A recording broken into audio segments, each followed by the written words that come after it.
Yo, yo, yo, what's going on, people? Raps on TV back in the building. It's been a minute. It's been more than a minute, couple of weeks. We've missed the sessions, but truth be told, got to take care of some family bits. But we are back to talk about all the best things in boxing. Without a trim, so doing it rough and ready today. Also riding solo. Sam will be back for. We're going to do another show actually.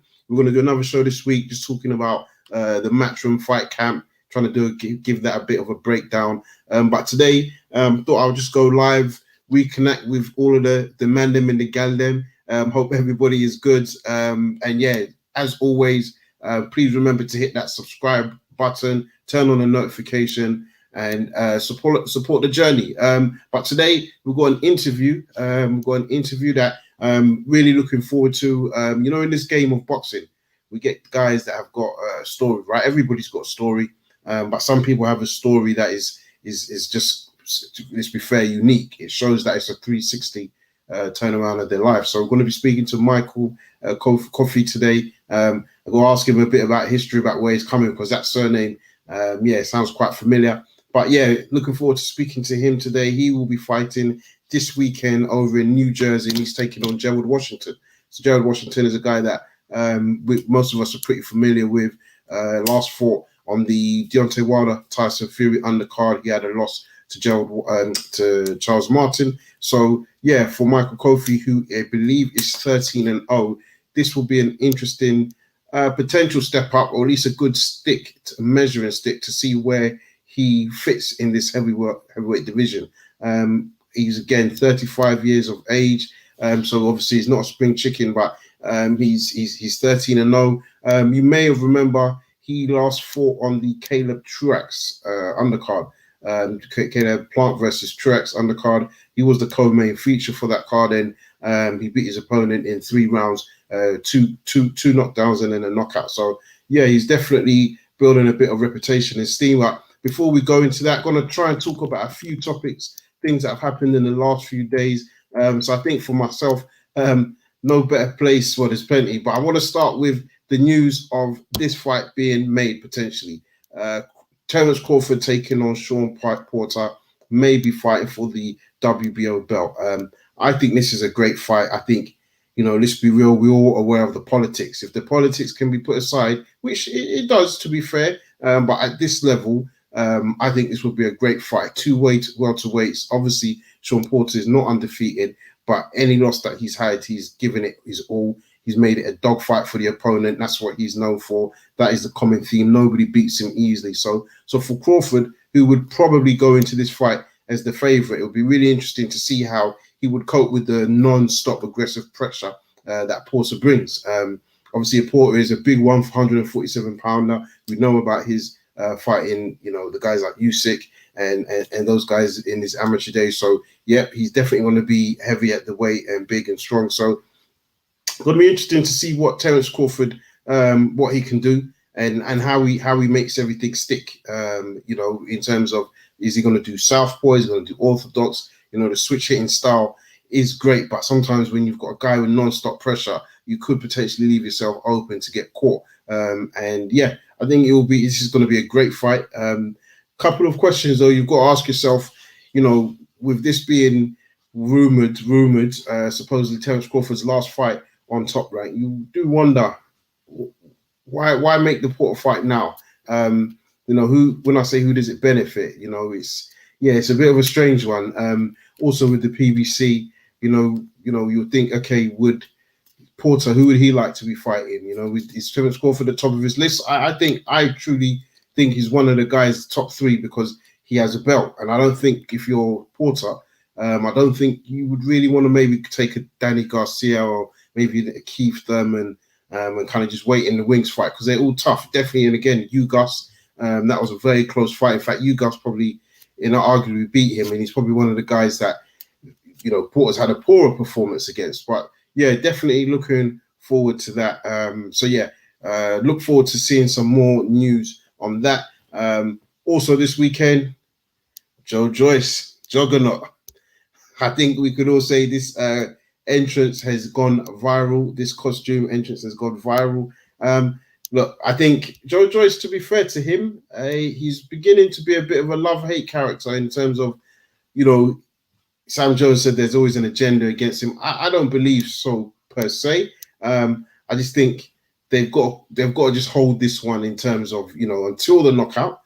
He was losing the fight. Takam wasn't doing brilliant, but he was catching it with big shots. And I think the worry when you see that is ultimately, you know, Joe Joyce is getting a bit more prominent. I think the promotion from BT Sport for this fight has been really good. And you just kind of look at that and you think, how often can he keep getting hit like that? Because he does get hit quite a bit. And Takam isn't the hardest puncher, you know, if we're being frank.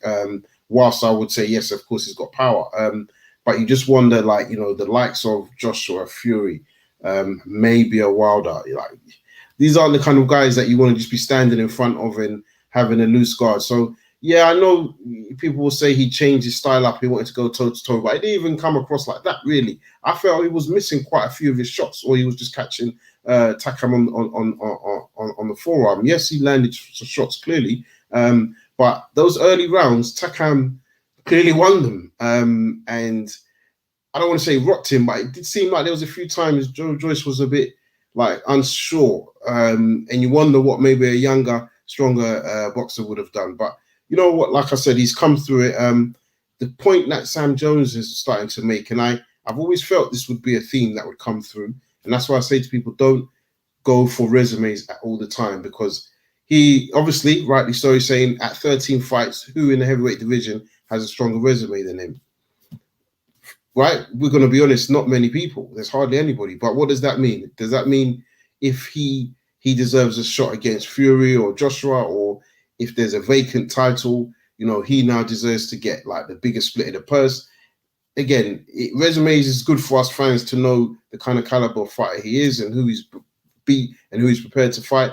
But when it goes to the negotiation tables, I always say resumes, yeah, it's not a strong barometer of where we're going in this boxing game. So, yeah, look, Joe Joyce, I'm a fan of his, and I see a big future for him, to be honest. I think he will. If he can get a fight in the next year, obviously we know we've got the drama around Fury, Wilder, Joshua, but if he could get a title shot, like, I think he's gonna prove a very difficult man to beat. So let's see what happens. I wouldn't even be surprised if, I know they're talking about him becoming the mandatory, but I wouldn't even be surprised if he kind of he gets put in Dillian White territory where he doesn't really get a title shot, or it's in a how do I say, the conditions that maybe are not favourable to him.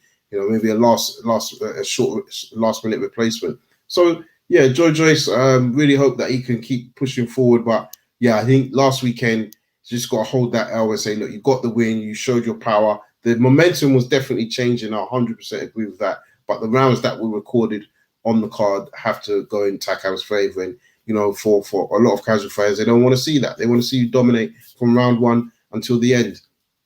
That's just the way the cookie crumbles. But yeah, moving on with Joshua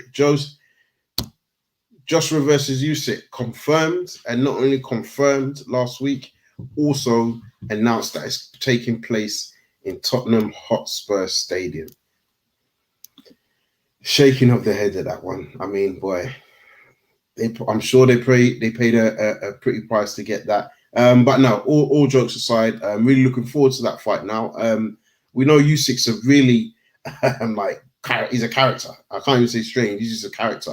But he seems like a guy who's on it. And training, you know, we're starting to see a few clips now. We're starting to see that he's broken up a bit. Do I think it's going to make a huge difference? No, but I think it will make this fight very interesting. And sometimes, as all fans, as always, we can be a prisoner of the moment. And if we're going into the third, fourth round, and Usyk seems to be hanging in there, and he's doing well for himself, you know, it's going to add to the intensity of the fight. So, yeah, I look forward to seeing this fight.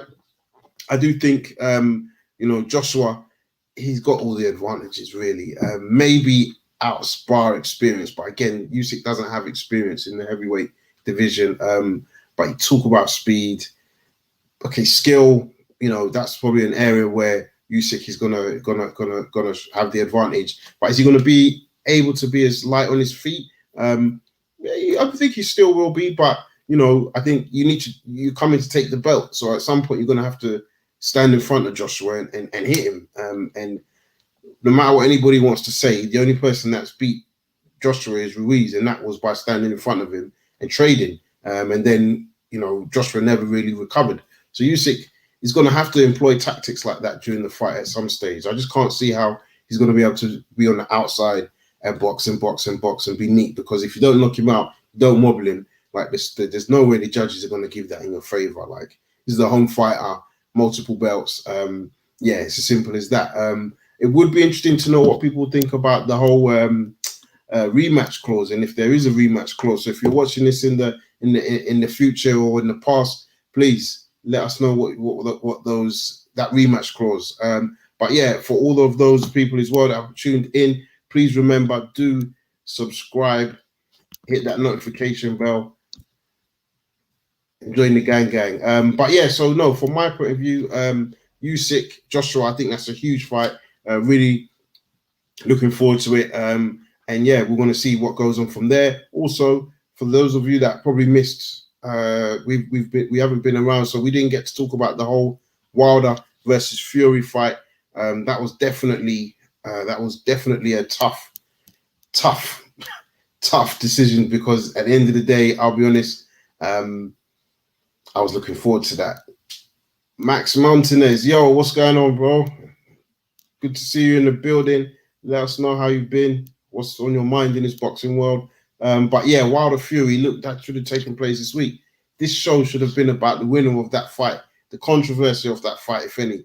The press conference, the weigh-in is, yeah, I can't lie, that was a hard pill. And the more when I think about it, it was like it was so close, and now we have to wait so long to actually get the fight. What are we talking about? October the 9th?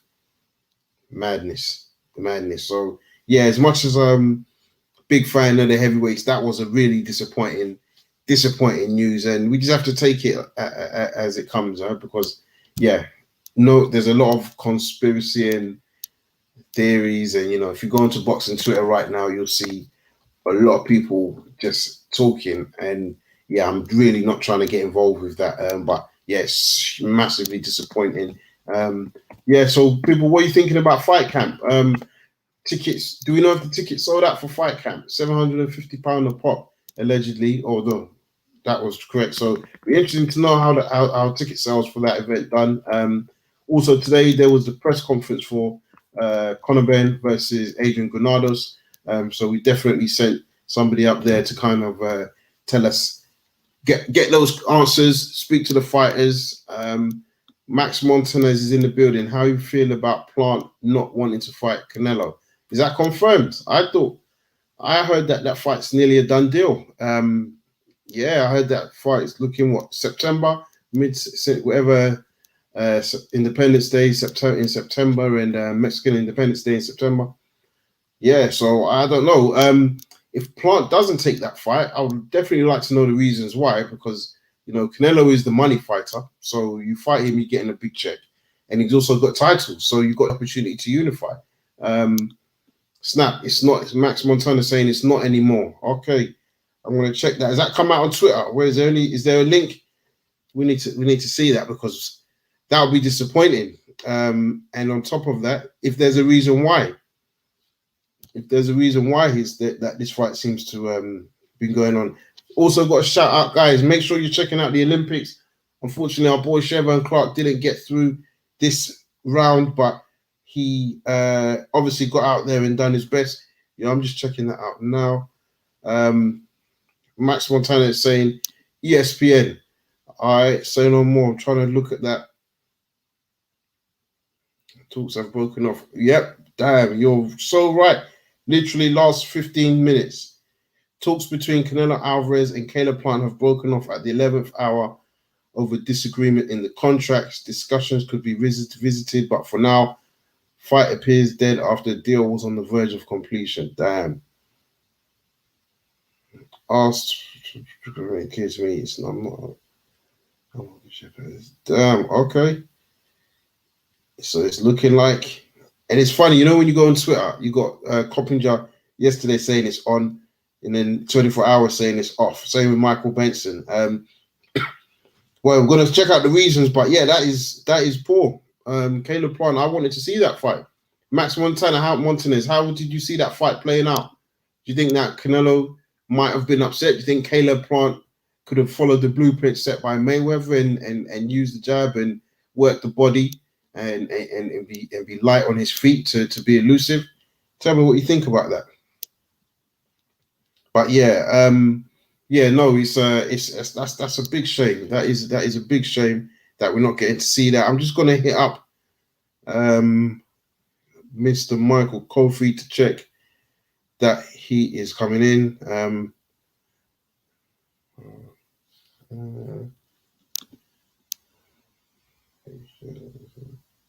Yeah. Max Montana saying, I got Canelo winning fairly easy. What's that? Points or knockout? You never know with Canelo. Fairly easy could also be just the utilization of the jab, like that Jacobs performance. That was A1 for me. Yeah, so for me, I'd like to know points or knockout. That would be very interesting. So yeah, let us know. What's your thoughts on the Porter fight? What's your thought on the WBO ordering a Porter fight? That's Sean Porter taking on Terence Crawford. Who did you see winning that one? But yeah, see, this boxing game is crazy. 1 minute we're talking about fights being close, the next minute, bosh. Yeah, for guys also, those of you that might be interested, especially if actually it's on YouTube. Joshua's recently done an interview. I've not had a chance to watch it. It's on Gary Neville's platform on YouTube or his channel. It's called The Overlap. And it took place down over in Sheffield. So yeah, it's a good 45 minute interview. And yeah, Joshua seems to be revealing, saying he doesn't like not just that guy, these fighters, or he's not friends with them. So yeah, we're probably starting to see a bit of that Mr. Nasty guy from Joshua that we've been wanting to see. I think we're definitely going to see that come out in Usyk. I feel like Usyk closer to fight week, like they'll be respectful, but I think Usyk's going to get under his skin a little bit, and I think Usyk's being quiet. Like he's not known for that, but I could see he's going to try and rile him. So yeah, that will be interesting if we see AJ lose his shit, so to speak. But nah, he's usually a calm, composed fighter. But I think, yeah, he's starting to speak up a bit more, which is good. So make sure you guys check out that interview. Haven't seen it yet myself, but I will definitely be watching that. Yeah, so Michael Coffie, as I said, he should be joining us. Literally waiting. I know, it's like with media days, they're back to back with interviews, so he's running late. But yeah, he is coming into the game. 13-0, former Marine, heavyweight. He's got solid shape, 6'5". Yeah, he looks interesting. Can fight. At times, I've seen some of the highlights. He's a southpaw, then he's orthodox. So yeah, he's kind of like he can fight from both positions. Max Montanez says, I'm leaning towards a KO, but I could see it going to decision. Canelo wins 9 to 10 rounds. Yeah, I think that's a fair assessment. And sometimes in boxing, even within 9 rounds, it doesn't mean that it's totally even a whitewash, to be fair. Some of the rounds in between could be close swing rounds, but you would imagine that Canelo's going to be clearly the A side, rightly the A side. And from that, it probably means that, he's going to be getting a lot of the favorable decisions by the judges. So I'm hoping that we can get Mr. Coffie, the champ, joining us. Can't see his mic though.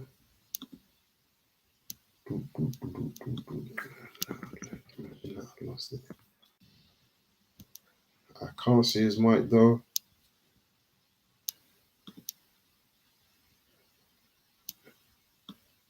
Michael, if you can hear, we can't see your video, so you need to turn your video on, please.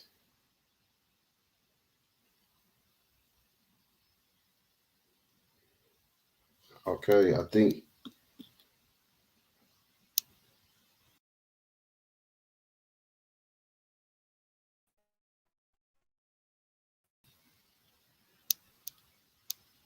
Oh, yeah, so he's there.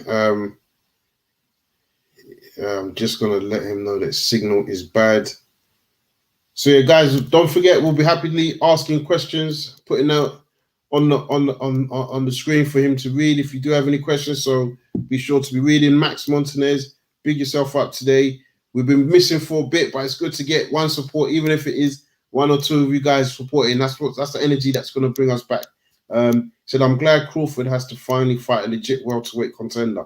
I mean, what's your thoughts on that? Because do you think like guys like Khan, Brook, Mean Machine, maybe Jeff Horney had to fight him to get the belt, but do you think those like reduce his credibility in this division, especially when the likes of Errol Spence is fighting Pacquiao, Sean Porter, Danny Garcia, Mikey Garcia? You know, do you think that's going to be an issue for him? Not just from the resume in terms of negotiating. I mean, in terms of like the level, how he can perform in the big fights. You think that's going to be a challenge for him? Let me know. That's the one thing it's good to be mobile, but sometimes the signal just doesn't work. Mr. Michael Coffie, can you hear us?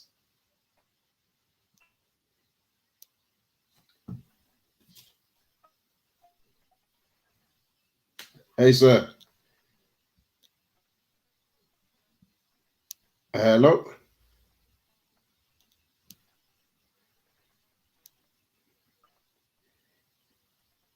We can't hear you. I don't know if you can hear me, but we can't hear you. Yeah.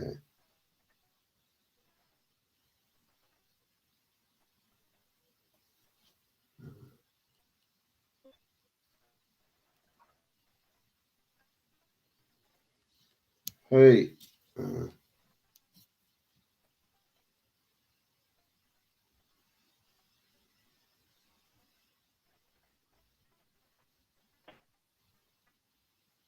Michael, do you want to maybe, I don't know if it's your reception, do you want to try and join back again? Hello?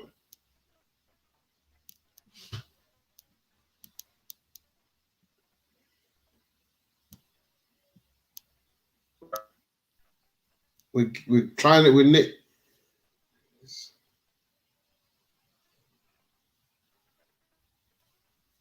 We're nearly there. We're getting a bit more audio. All right. We might be there.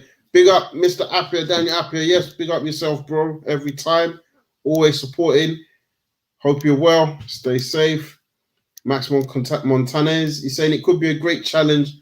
Porter arguably beat Spence. Nah, you don't believe that, do you?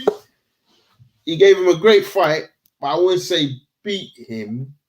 I think, don't forget there was a knockdown. Oh, Michael. Hey. Yeah, the audio is a little bit. Hey. Yes. We're in Florida. Oh, yeah, the signal is poor because it's like every other word I can barely hear. Can you hear me though? I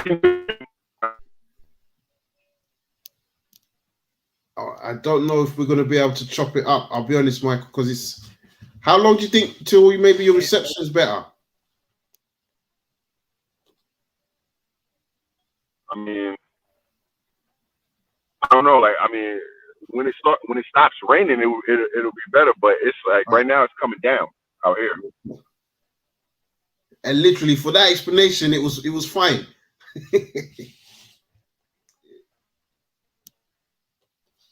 Oh, jeez. Yeah, now no. I heard you literally say when it stops raining, it will be fine. But until it stops raining, I don't know. That was clear. And that's crazy. I mean, we can always, if it's easier, Jusha, maybe we just need to reschedule.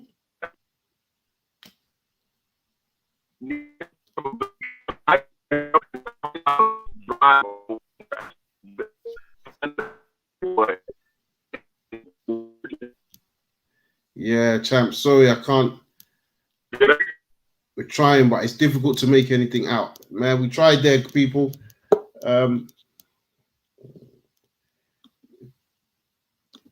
Yes, Mr. Apre said, yes, you done know, bro. Every time, big up yourself. You done know. I won't say Max Montanez. I'm not saying he won, but it was a split decision. Yeah, actually, that's a fair point. You're right on that. You are right on that, Montanez. Michael?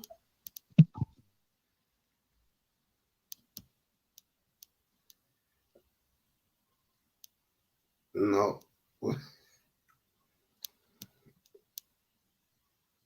Yeah, I don't think it's going to work. I'll tell you what, Michael, let's try and reschedule, and then we just have to hopefully do it another time. Hopefully we get to speak before the fight as well.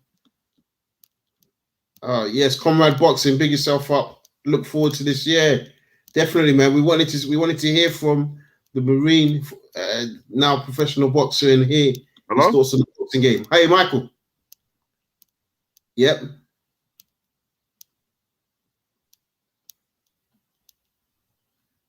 We're gonna stick in now until we can try and get it working. We need the gods to stop that rain for us. Yeah, it's not easy. We know what it's like. We've been suffering in London as well, so everything is shaken up. No joy.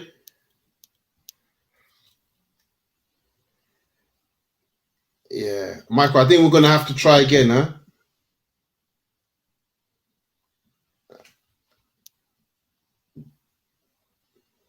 Yeah. If I've filmed this,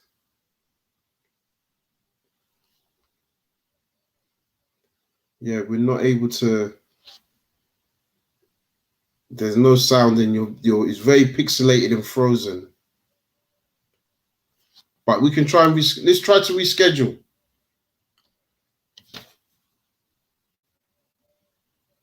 Yeah.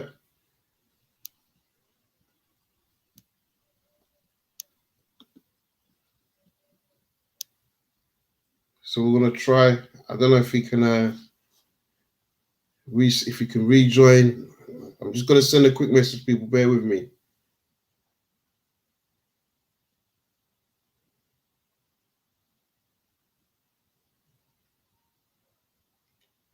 Just trying to send a message out. Trying to reschedule. I'm telling you, this guy's got an interesting story, man. I definitely want the fans in the audience to hear from Michael, and yeah, let him talk about his story and what he wants to do in his boxing game. I recommend you go and watch the last fight he fought. Guy, like I said, it was on the Caleb Plant Drex undercard. We don't know much about the guy, but it was undefeated, and he took him out. So he's got the power. And you know, this is the heavyweight division, so guys can just come in and surprise you. One big knockout, then all of a sudden your name's up there. And Michael's been grafting for a good few years, to be fair. You go and check out his box rec. You see he came into the game and he's just been growing and growing. So yeah, I wanted him to definitely talk about his minimal amateur progression, but what he has done in the amateurs, the experience that he learned there. You know, also like to talk about, you know, the fact that he's gone from co-main feature earlier in the year to now headline his own show. That's going to be really interesting to hear how he feels about his growth. And also the potential of becoming a household name, because look, it's heavyweight boxing. You know, people pull out, people get sick, you get an opportunity, and you know, you can decide your own fate and build your own path. So yeah, I think this is definitely going to be a name to look out for. I'm going to really hope we can get him back on and do a full interview for him. But listen, guys, we're going to have to bounce. Remember, tell a friend to tell a friend. Raps on TV, subscribe, hit that notification button. Make sure you comment. And we got Comrade in the boxing. Is there? There you go. Comrade's got that knowledge. The Marnie Rock was a decent prospect. That was a good win by Michael. Yeah, I thought so as well. But you know, sometimes we don't know enough of the opponent. So I thought that was a good win, especially he was 17-0, the Marnie Rock. So yeah, I agree with you there, Comrade. But we're going to be doing a show on Thursday, and then next week we will be back to the normal routine. But this Thursday we're going to do a preview of the Matchroom fight camp. We're going to see if we can get anyone to join us, not just from the fight camp, but maybe past fighters as well. and let's start talking about the boxing. There's summer that's coming up in boxing. We've got some big fights. It's been a bit of chilled last few weeks, but yeah, I think boxing is definitely coming back. So to everyone in the chat, big yourself up for commenting. Respect as always. And for everybody that's going to watch in the past, present, and future, subscribe. Enough love. We're out.